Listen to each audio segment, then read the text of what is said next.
Hello everyone, আজকে নতুন একটা রেসিপি নিয়ে হাজির হলাম, পায়া বা নিহারি রেসিপি নিয়ে। তাহলে অনেক মজাদার একটা রেসিপি।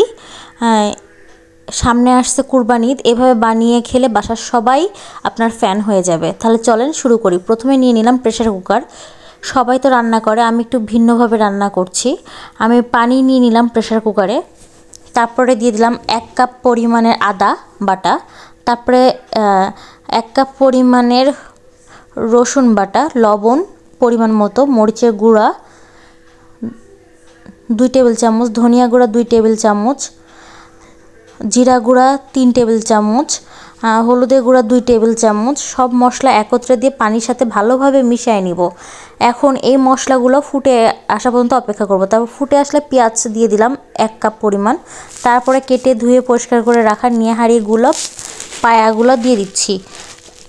মশলা এভাবে প্রেসার কুকারে আগে গুলায়ে দিলে মশলাগুলো সব পায়ার মধ্যে একদম ভালোভাবে ঢুকে যাবে, কোনোটা কম বেশি হবে না, একদম সুন্দরভাবে হবে। আমি এখন এটা মাখিয়ে নিচ্ছি ভালোভাবে, এপিঠ ওপিঠ ভালো করে নাড়াচাড়া করে নিচ্ছি। আর আমার হচ্ছে এটা, যেহেতু আমি মশলা পানির সাথে আগে গুলিয়ে নিয়েছি, সেহেতু আমার এটা সময় লাগবে না। এখন সামান্য একটু পানি দিয়ে দিচ্ছি। এখন কম বেশি হবে না, সব মশলা মাখা হবে, কাঁচা গন্ধটা থাকবে না। কাঁচামরিচ কয়েকটা দিয়ে প্রেসার কুকারের ঢাকনাটা ঢেকে দিচ্ছি। এখন সিটি আসা পর্যন্ত অপেক্ষা করছি।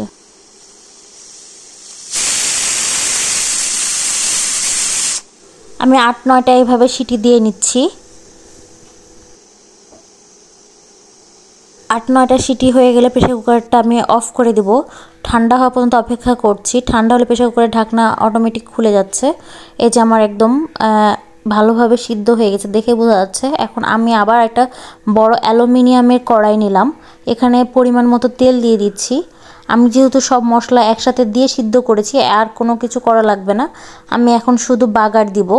বাগার দেওয়ার জন্য এলাচ, তেজপাতা, কাঠ মশলা, লং, গোলমরিচের গুঁড়া এগুলো নিয়েছি। এগুলো নেওয়ার পরে আমি আবার পেঁয়াজ বেরেস্তার জন্য 2 কাপের মতো পেঁয়াজ নিয়ে নিলাম। এগুলো ভালোভাবে আমি বেরেস্তা করে নিব, নাড়াচাড়া করে। তারপর সিদ্ধ করে মশলা দিয়ে সিদ্ধ করা পায়াগুলো আমি এক এক করে দিয়ে দিচ্ছি। আমি যেহেতু অনেকগুলো একসাথে পায়া, প্রথমে 2-3টা পায়া নিয়ে আমি এটা ভালোভাবে বেরেস্তার সাথে কষিয়ে নিচ্ছি। তারপরে সবগুলো দিয়ে দিব। এটাতে স্বাদ ভালো আসে। একটা পুরা যখন পুরা বাড়িতে ঘ্রাণে ভরে গেছে, সবাই বলছে কি রান্না চলছে, ঘ্রাণ এত সুন্দর। রান্নার ঘ্রাণটা অনেক সুন্দর বের হয়েছে। আমি নাড়াচাড়া করে নিচ্ছি, ফুটে আসা পর্যন্ত অপেক্ষা করব। এটা আমি ঘন্টাখানিক এভাবে বলক তুলে নিব, তাহলে এটা একদম সুন্দরভাবে গলে আসবে। দেখে বোঝা যাচ্ছে কত সুন্দর হয়েছে, একদম সুন্দরভাবে গলে আসছে। এটা এই পায়া এভাবে রান্না করলে একটু পরে খাচ্ছি কেউ বাসায় বলবে না, সবাই দেখলেই খেতে চাবে সাথে সাথেই। আমি এটা এখন পরিবেশন করছি বাটিতে। অনেক সুন্দর হয়েছে, ঝাল লবণ একদম পারফেক্ট হয়েছে। আশা করি সবার অনেক ভালো লেগেছে ভিডিওটা। ধন্যবাদ সবাইকে।